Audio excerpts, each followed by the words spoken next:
Um, we're going to talk a little bit about actual in-store physical retail footprints, and we're talking a little bit about that, and I'll explain a little bit why that's so important here today.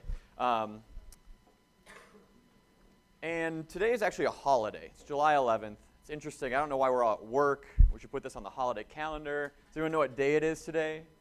Hey, it's Prime Day. It's not a public house if we don't talk about Amazon. Prime Day has seen 3x increase over the last few years, which is crazy to think. So Prime Day is quickly approaching Black Friday. Not quite there, but it's a pretty big deal. So if you have not jumped on Amazon yet today, it's important that you do because there's a lot of great deals. One thing I got the prediction correct, and you can ask Chris and you can verify this, is that the Echo and the Echo Dot were slashed like 30%. So you can buy an Echo Dot today for, I think it's $34, which is a pretty big deal, right?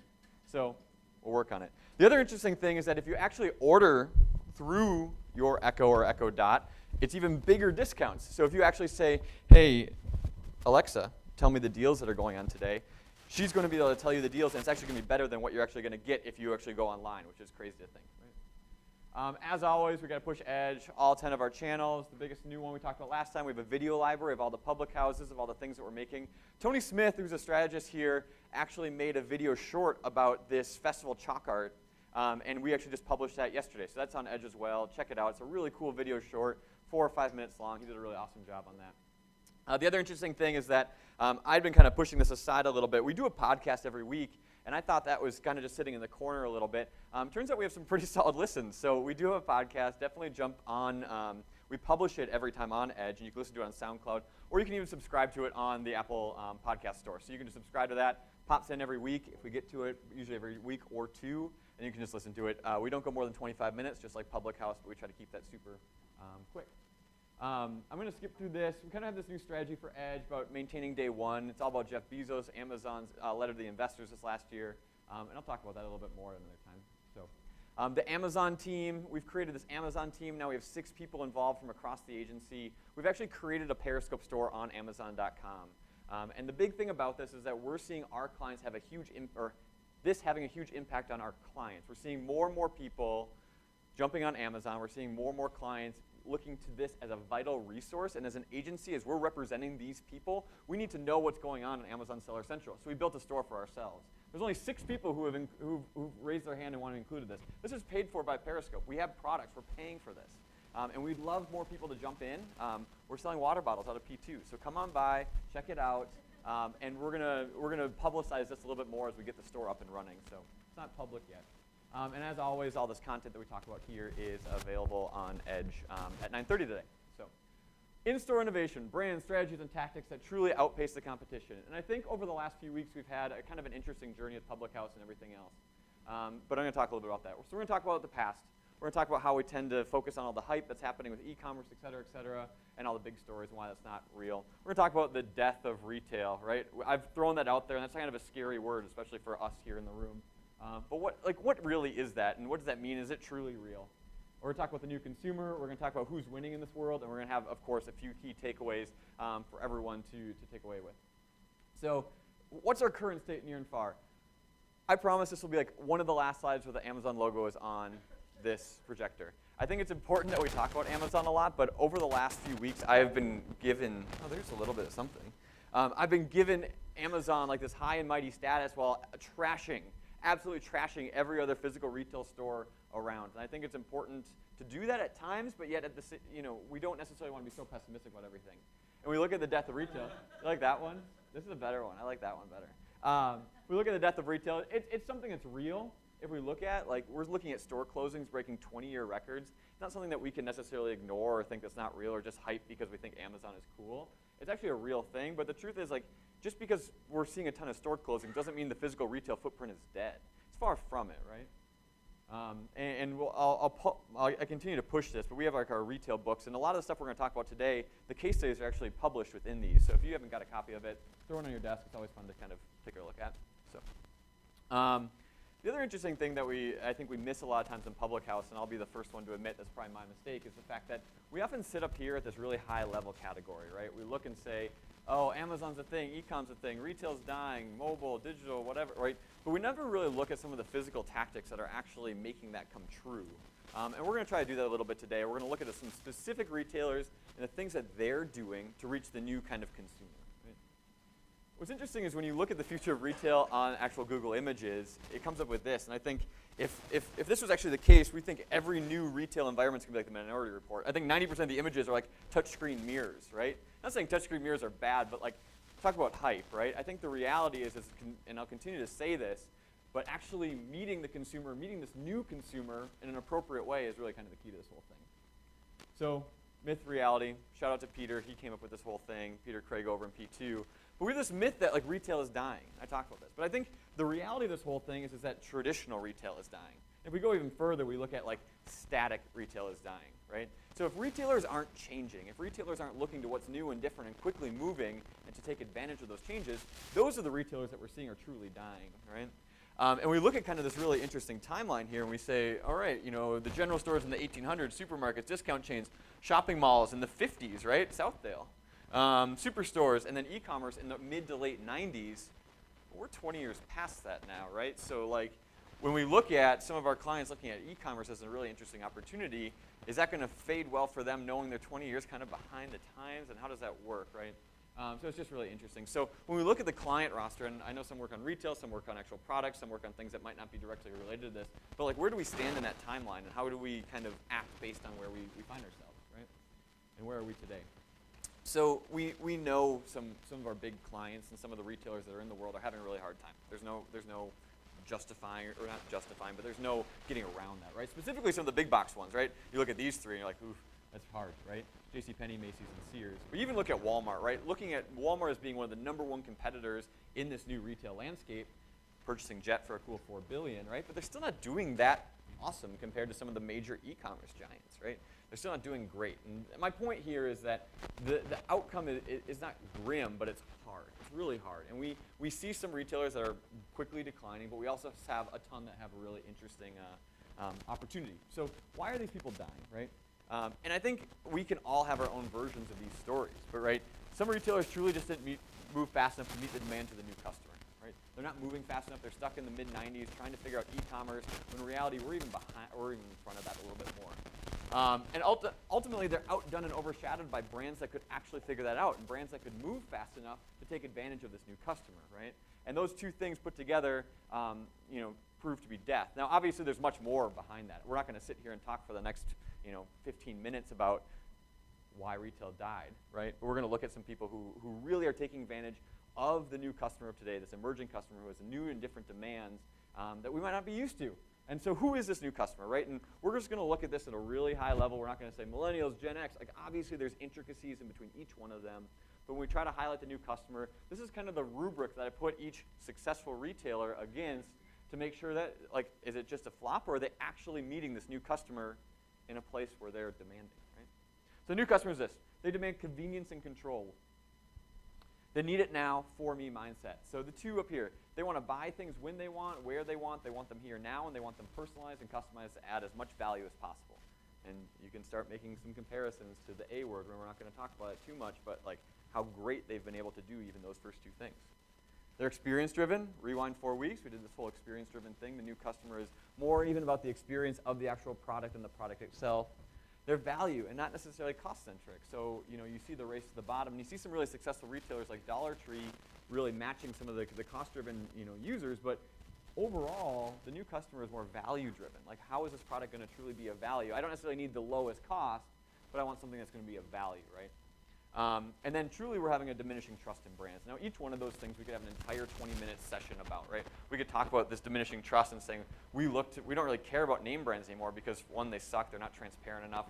Truly the generic brand is just as, we can go on and on and on. But I think the truth is like these 4 or 5 things are some of the most important. And we're ultimately really selfish. Like all of us are part of this new consumer, but you look at those 5 things, right? You look at saying, all right, we're going from like customer service we're expecting from brands to more of like we expect a VIP experience. We're looking at sales associates, we expect them to be product experts. We look at things that are out of stock as an incredible inconvenience because where we like to shop, everything's always available. We look at information silos, more like knowledge networks, and we look at intuition-led, but we need to be more data-driven, right? And those are just some interesting things that the new customer is forcing the change within the industry, right? So we're incredibly selfish. And you look at the success, the successful retailers, and you say, oh well, duh, right? You look at Jet and Dollar Tree and Alibaba as being incredibly successful because they've been able to truly hone in on that. But the other interesting thing is that we can talk about e-com giants all day long, and even Dollar Tree's up there. But like, we're also seeing some brands be incredibly successful in retail as well, right? You look at Nike and Warby Parker and Victoria's Secret and Under Armour and Nike. Now, each one of them have their own struggles they're going through. Don't get me wrong, and I'm not an expert in the history of each one of those brands. But when we look at retailers who are trying to figure out and who are having some success within the physical retail footprint, you look at these guys, and ultimately they're augmenting their online in some way, shape, or form. And you look at these digitally native brands are going offline at a much more successful rate than the native retailers going online, right? So you look at some examples like Warby Parker, started online, incredibly successful retail space. That's just down the road in North Loop. If you haven't gone to Warby Parker in Ascov, you definitely should. It's a really interesting experience, right? Bonobos, minus the Walmart acquisition, that's a whole other thing, right? But like, once again, that's Minneapolis. Like, this is North Loop. This is the North Loop store. Online retailer, went offline, incredibly successful. Harry's, right? Online razor company, now showing up in Target, right? So they're able to put a footprint in actual Target stores and become incredibly successful by taking an online strategy, bringing that brand that they've gained online and bringing it into the actual Target store.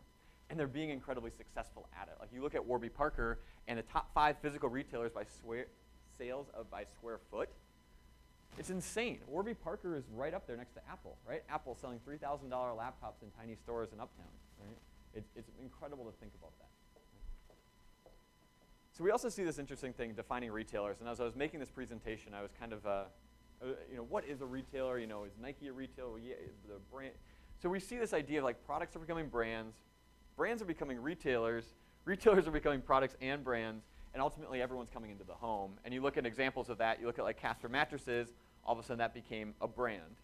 You look at Warby Parker, who was a brand, and they ultimately became a retailer. And you look at retailers like the Thrive, and they're ultimately making products and brands coming together, putting that all into one, coming into the home through things like Amazon and Google, et cetera, right?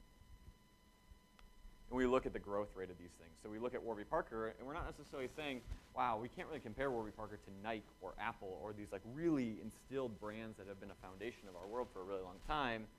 But you look at the ability for them to grow, and it's incredible. So we look at the $100 million annual sales in under 5 years. Well, you take that comparison to some of the biggest brands. It took Nike 14 years, Lululemon 9 years, and truly Under Armour 8 years. And you're seeing brands like Warby Parker and those guys being able to grow at an incredibly fast rate. And part of that is moving into physical retail. Part of that is having a physical retail strategy. It's obviously the juggernaut online, but they're looking and saying this is incredibly important. Right? So how are brands truly winning today? And I pulled a couple case studies that we're going to go through really quickly today of brands that are doing this really well. But I wanted to put a little more rigor behind it to say, all right, we can show some fancy videos and we can show some really awesome retail landscapes and some fancy photos, right? But like, how are we extracting the insights we took from the new and emerging consumer and applying them to those new retail experiences, right? So for each one of them, we're going to put a bit of like a rubric behind each one of the case studies. We're going to look at how they're scoring for convenience and control, the customization and the need it now mindset. We're going to look at how they're being experience driven, look at how they're instilling value, and we'll look at how they're diminishing the trust or they're acting on this diminished trust in these brands. Now, everyone I show you isn't going to be able to cover all 5 of those. And I think if you probably would stretch those case studies, you could probably make a case for each one of them. But you'll see within some of the case studies, others pop more than most, right? And so you're seeing, and I'll get into it, I won't ruin any of it. The next few slides are the case studies, and they have a ton of text on it. We're not expecting to read the text, but the hope is that if you think a case study is important to your client or just want to read more about it, you can download the PDF, get the keynote, et cetera, and the sourcing's on the bottom as well. So if you want to look more into it, definitely dive in, but don't be intimidated by the amount of text on the brand. But you look at Under Armour. Under Armour, this is in 2011, right? So we're looking at 6 years ago, jumped into the Asian markets with their first type of retail experience. The retail experience was kind of small. It's only about 2,200 square feet. But the point of it is that 80% of the whole retail environment didn't actually have products in it. They looked at only 20%, but it was more of an amusement park, it was more of an amusement ride. They used a sensory deprivation chamber. I practiced that one, right? And they outfitted this entire room that was incredibly blacked out with huge LED screens. And I think the video speaks for itself, so it's a quick 1.5 minute video.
So that's the Under Armour store. Obviously, we talked a lot about LED screens in the past, but I think like the point of it is those things are gigantic and incredibly expensive. But I think the more important thing is the environment they were put in and the content that was on them, right? Like you could show whatever movies you wanted on that, but the point was is that Under Armour was able to do some incredible things with the story they were able to tell in that environment, right? Similar to Public House, there's a reason we have speakers and music and all that kind of fun stuff. We create an experience here, obviously not like Under Armour, right? Experience driven, clearly, right?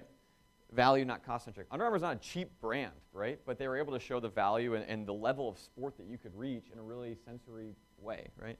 And then diminishing trust. They showed they were a sport expert, an athletic expert through the content they put on the screen, which I think was really interesting.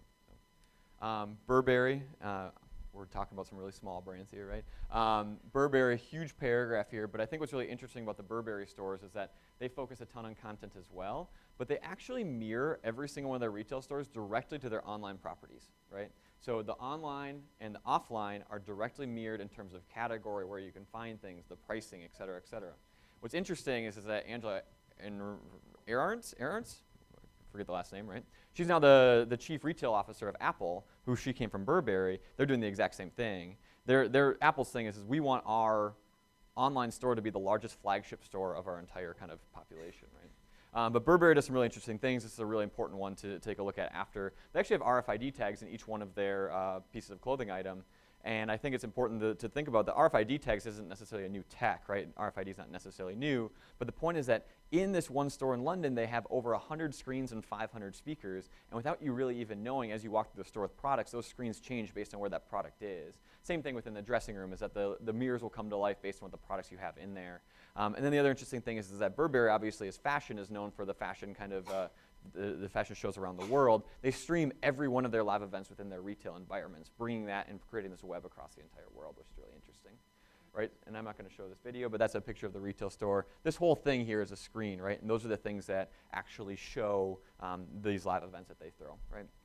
So you look at the need it now for me mindset. So when you look at that being mirrored, right, you're now are quickly saying that anyone who jumps on Burberry.com or goes into any Burberry store in the entire world knows what they're getting. It's kind of the same thing as when you go into Target, you know where the bread and the peanut butter and the electronics are, but it's for Burberry, for high-end products. So now I know exactly where I need to go. It's customized for me because I know the path, and I can get it right away, whether it's online or in the store, right?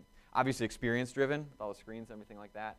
Obviously, Burberry is not cheap, right? But showing the value of that, showing all the product information through all 100 of those screens is huge, right? And diminishing trust in brand. If we don't think the Burberry's quality, those screens and those speakers and that retail environment tells that story of how great that product is and the craftsmanship that went into that in a way that no other static sign could ever do, right? And so that's the opportunity that Burberry took advantage of. True Religion, I'm going to cruise through some of these just because of time. True Religion staff in some of their stores actually wear Apple Watches like this. And when someone walks into the store that actually has a True Religion app on their phone, the preferences from that application get transmitted to the employees' watches so that they're able to pull product for that customer and interact for that customer without necessarily having to look at a gigantic tablet, right? That also gives you live inventory data, preferences from color, et cetera, et cetera. But think about like an incredibly smart CRM, but also transmitted right to the employees for them be able to customize every single purchase, right? So you look at the need it now for me, talk about customization, right? Value, not cost. True Religion, not cheap, but you're providing value through that employee interaction, which is interesting. This one's a loaded case study, just to be clear. Best Buy, love, hate, right? But I think the idea is that Best Buy created this thing called Chloe in their New York store, which is basically a robot that could pick products for you when you came up to the kiosk. You're like, hey, I want a charger, and without an employee, whatever. I first, when I did this case study, thought this was an incredibly horrible idea, right? I'm like, oh, why would Best Buy ever do that? Like, that sounds like a horrible thing. Like, who would ever want to go there and get a phone charger when Amazon's there? But wait, it kind of worked, didn't it? Like, you think about the vending machines that they now have, and a little nod to Best Buy. I don't know the stats behind them, right? But they have actually activated some of these types of things in airports across the country, right? Convenience, obviously, the need it now, et cetera, right? And I'm going to do two more. The Patagonia one's a really interesting thing, and you don't buy this jacket. I'm sure many of you are familiar with Patagonia in terms of they actually don't want you to buy a ton of products. They try to stay as true as they can to kind of their core mission of no waste, et cetera, et cetera. It's an awesome brand to look into if you haven't looked into it. But what they've actually done is they've employed a vendor, and I forget the name of it. Oh yeah, Platform 7th Online. But what they're able to do is they're able to actually analyze all of the purchases across the country and then figure out their inventory by zip code, right? So you're saying, all right, I bought this shirt online, I bought this shirt at the Patagonia store in St. Paul, and they're able to use this external vendor to actually analyze their entire inventory and dial in store by store by store the exact products that they need to carry in the exact sizes and the exact color to eliminate in their store waste, but truly it's an incredibly efficient, and for the customer, now ideally, thank you to the technology behind the inventory system, everything that I might want is going to be in that store, right? Which is crazy. So need it now for me, it's customized for me, and I might not even know that it's customized just based on my past purchase. It's incredibly valuable because I'm able to get the products I want, even though they're higher priced, but it's going to be the exact fit, the exact color, exactly what I need for my next adventure, right? And truly, Patagonia has a ton of trust, but they're able to kind of continue that relationship because of the customization they're able to give. This was just on Edge the other day, but there's this French retailer who's actually gives you the products to actually lease on an adventure before you actually purchase them. So in this case, they're selling bags. They're expensive. They're about $350. But the idea is that you're actually able to take that for your next trip for free as long as you share a little bit about your experience online, positive or negative, right? And for this, obviously, it's experience-driven. These products are made for you to take an adventure. These products are made for you, and they're enabling you to do something cool. Take it, figure it out, love it, and then if you come back and you really do want to buy it, then go ahead and do that, right? Showing the value of it, truly not the cost. This is a huge one, right? $350, if you've never used that bag, is an incredibly huge barrier. It's a huge price point. But the point is that if you use it and realize how important it truly is to you, that price point might not be a huge barrier anymore, right? So looking at the experience and showing trust, right? So I'm going to cruise through these last ones. There's some really awesome ones from Nike here, and there's a video there. There's another one from Staples. Staples actually took their stores, huge footprint, similar to Sears, JCPenney, et cetera, and they actually made co-working spaces in the store. It's a huge problem, right, because you have a huge footprint, big real estate. How do you take advantage of that in a world of Amazon? But they've actually made co-working spaces. And then the U.S. Postal Service has done some really interesting things as well, and we'll skip to that. So a bunch of case studies online that you guys should definitely check out. I wanted to leave a couple minutes for questions. We have about 3.5 minutes left. I'm just cruising through these. But I want to have a few key takeaways here quick. So a lot of great case studies to take and use. So some key takeaways. We have to connect the dots, right? We do not represent Burberry, as much as we might love that, right? We don't not represent Under Armour. We don't represent the brands that we talked about today. But the trick that we have, and it's an incredibly challenging thing, it's something that I and the crew work with each day, is like we have to look to say, wow, that was a really cool thing for Under Armour. How do we take the success there and apply it to the work we're doing every day? And that's incredibly hard, but that's kind of the job that we have here coming out of Public House, is we have to connect these dots, right? We have a few points of action. Obviously looking to convenience and control. How do you get products to people in a way that they can control and really customize that they really want, whether that's on the phone, online, or in store? How do you really act on this need it now mindset? How do you make sure that everything you do when you interact with your brand is experience driven? How do we highlight that value? And how do we look at the diminishing trust and flip the switch? And how do we show transparency and really elevate that trust that our consumers have in the brands that we represent? Right? So connecting the dots is huge. All right, so we got 2.5 minutes left. I knew I cruised through that last one. I think the big thing is when we look at the summary of this whole thing, we look at the emerging consumer. We look at the death of retail as something that we throw out there, and it's a very pessimistic statement, but the reality is a lot of the times the retailers who are dying and the retailers who are shrinking fast are the people who are not moving quick enough to adapt to the new demands of the new consumer. Now, the new demands of the new consumer are going to be different for every consumer that we look to, but the point is that we have to move incredibly fast in order to adapt to this, or else other brands, like the 5 that I put up there, like Warby Parker and Bonobos, are going to come in and take that, and they have been in an incredibly successful way, right? So questions or comments or rebuttals on any of the last 24 minutes? Anyone? Oh, wow. Very cool. Yeah.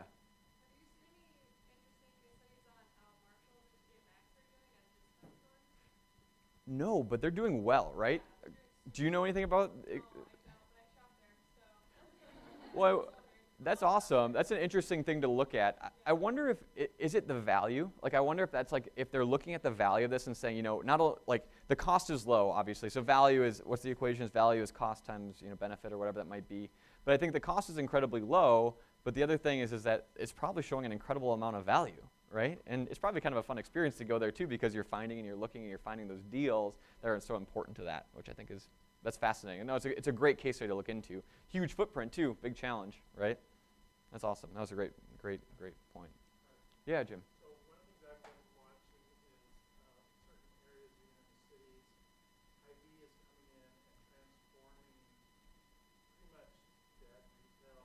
Totally. real estate. Yep. There was a Kmart up in Newholt. Mm-hmm. Had like 3 cars in the parking lot, one checker. Yeah. And now they have completely transformed that. So now it is the city center. Totally. Newholt. Yeah. And it's just like amazing to me to see that. I mean, just what is in place at Hy-Vee that was not in place at Kmart. Right. That, and even Target for that matter. Totally. In terms of their ability to Make that happen. make that happen. Well, for those of you who are familiar, and that's a great point, Jim, because they're doing it, right? They're incredibly successful at it. But like, go down the list of evolving for the new consumer for Hy-Vee. It's incredible, right? You know, the convenience and control, they have everything at Hy-Vee. You know, you can get your dry cleaning done, get your flowers, get everything. One-stop shop in a new and really interesting way. Need it now for me, local, great selection. It's not all organic. It's got a great mix of everything. Experience-driven. They have a bar and a restaurant, right? Value, not cost-centric. Pretty good prices, but yet still have really good products. And trust, I think they're pretty transparent and they're pretty community-centric as well. Now, granted, they spike, I'm sure, on a few of those, but I think, to your point, Jim, and obviously that could be a whole other conversation, but I think Hy-Vee, unlike Kmart, is like crushing the new consumer or the new demands that we all have in some way, shape, or form. That's a really good point. Cool.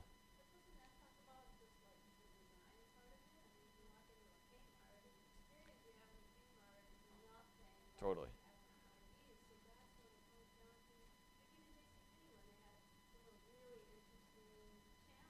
Mm-hmm.